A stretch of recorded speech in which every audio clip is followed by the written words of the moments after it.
जो शासक थे उनको फटकार लगाई थी। यानी ये चीजें दिखाती हैं एक संत और एक योगी सत्ता का गुलाम नहीं होता है, बल्कि वह अपने कदमों पर उन्हें चलने के लिए मजबूर करता है।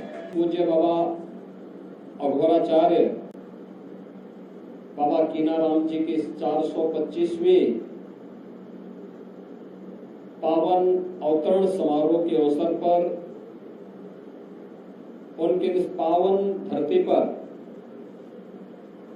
जिस धरती को यह सौभाग्य प्राप्त हुआ है कि आज से 425 वर्ष पहले उन्होंने इसी गांव के इसी स्थान पर अपना दिव्य अवतरण के माध्यम से तत्कालीन समाज की कुरीतियों को दूर करने के लिए एक दिव्य साधना को आगे बढ़ाने का कार्य किया था। ऐसे पूज्य अघोराचार्य बाबा कीनाराम जी की इस पावन जयंती कार्यक्रम पर मुझे आप सबके बीच आने का सौभाग्य प्राप्त हुआ है। मैं इस अवसर पर पूज्य अघोराचार्य बाबा कीनाराम जी के श्री चरणों में कोटि कोटि नमन करते हुए आप सबका हृदय से अभिनंदन करता हूं, स्वागत करता हूं। मैं इसे बाबा की ही कृपा मानता हूं। मुझे कहां आज सोनभद्र में रहना था, मैं आ गया चंदौली में। यही होता है। और मेरा ये मानना है कि बाबा की कृपा के बगैर संभव नहीं था। लगता है बाबा कुछ और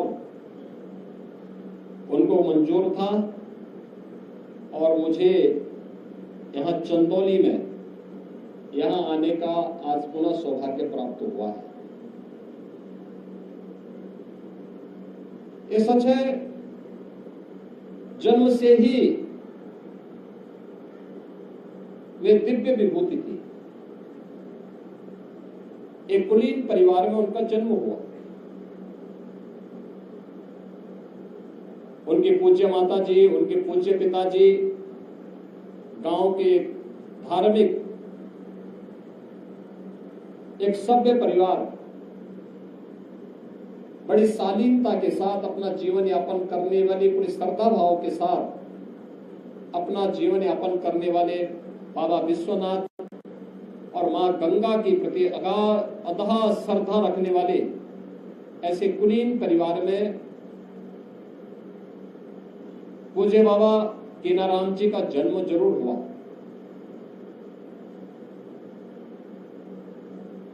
एक साधना के माध्यम से उन्होंने सिद्धि प्राप्त की और सिद्धि प्राप्त करने के बाद अक्सर होता है जब सिद्धि किसी को प्राप्त होती है या कुछ भी प्राप्त होता है तो वह उसके मद में फिर कुछ नहीं देखता, किसी को नहीं समझता।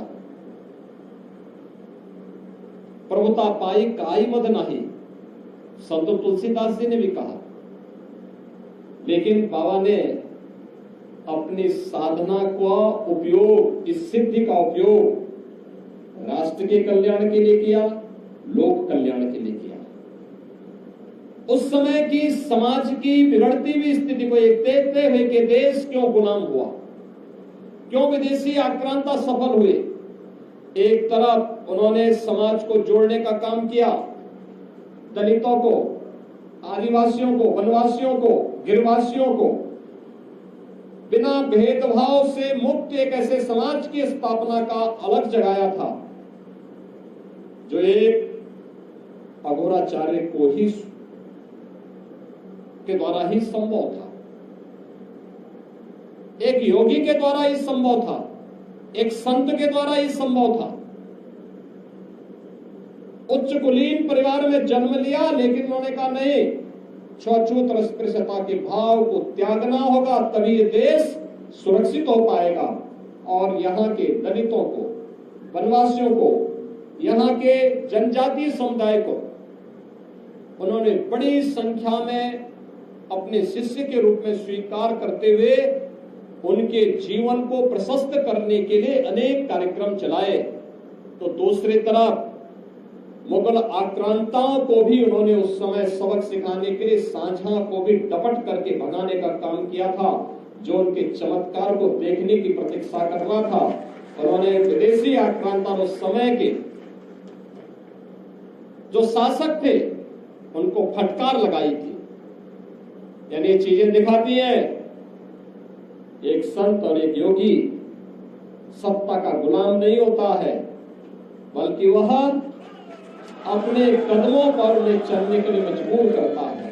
और यही कार्य आज से 425 वर्ष पहले इसी रामगढ़ गांव में जन्मे पूज्य बाबा अघोराचार्य कीनाराम जी महाराज ने अपनी दिव्य साधना के माध्यम से हम सबके सामने प्रस्तुत किया। उनके चमत्कार के अनेक किस्से हैं। उन्होंने भारत की सभी साधना विधियों को एक साथ जोड़ करके काशी में त्रिकुंड को भी जो पवित्रता प्रदान की, वह हम सबके सामने है। हम सब इस बात को जानते हैं, हर व्यक्ति उसका गवाह है। आज भी वह विभूति और दिव्यता वहां पर और इस पूरे स्थान पर, उनकी पवित्र साधना स्थली पर भी हम सबको देखने को मिलती है। बहनों और भाइयों, ये मेरा सौभाग्य है कि जब चंदौली में मेडिकल कॉलेज का निर्माण हो रहा था और उस समय यहाँ के हमारे माननीय सांसद, माननीय विधायक, माननीय सांसद और केंद्रीय मंत्री डॉक्टर महेंद्र नाथ पांडे जी ने, माननीय विधायक श्री सुशील सिंह जी ने, यहाँ के हमारे अन्य जनप्रतिनिधियों ने उस समय मेरे सामने प्रस्ताव रखा था कि बाबा के नाम पर कुछ हो जाए। तो मैंने कहा मेडिकल कॉलेज से अच्छा और क्या हो सकता है। और ये हमारा सौभाग्य है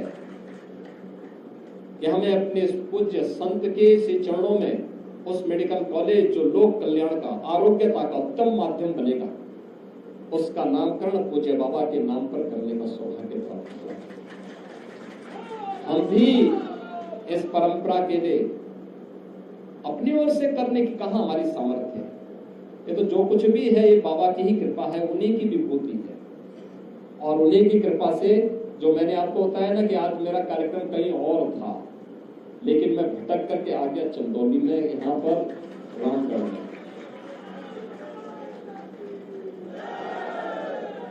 बाबा सिद्धार्थ गौतम जी को मैं समय देते देते, जब भी मैं समय देता था, पता लगता था मेरा कार्यक्रम कहीं और जगह लग जा रहा है।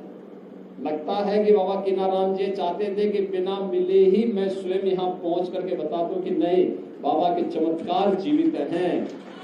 और बाबा आज भी सूक्ष्म दृष्टि से हम सब का संचालन कर रहे हैं, पूरी व्यवस्था का संचालन कर रहे हैं। ऐसे सिद्ध योगी अघोराचार्य बाबा कीनाराम जी के चरणों में कोटि कोटि नमन करता हूं। और बहनों और भाइयों, मुझे बहुत अच्छा लगा, समाज का हर तबका यहाँ पर आता है, बाबा का आशीर्वाद देता है बिना भेदभाव के। उस समय भी उन्होंने जो तमाम समाज सुधार के काम प्रारंभ किए थे, अघोर पीठ ने उन कार्यों को आज भी जारी रखा है।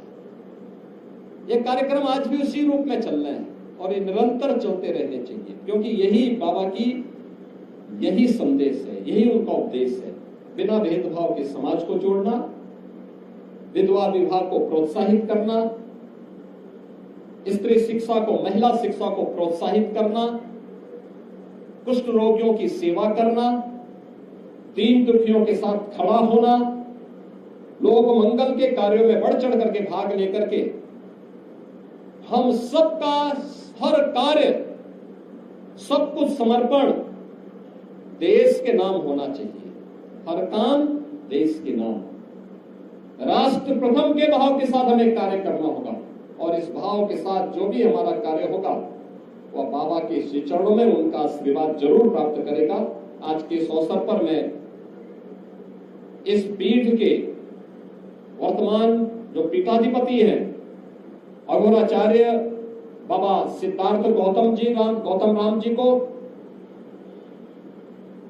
हृदय से बधाई देता हूं कि 425वीं पावन जयंती के कार्यक्रम में हम सबको आने का अवसर प्राप्त हुआ है। और आज बाबा की इस जयंती पर आप उनके प्रतिनिधि हैं, आपको मैं इस अवसर पर बधाई देता हूं।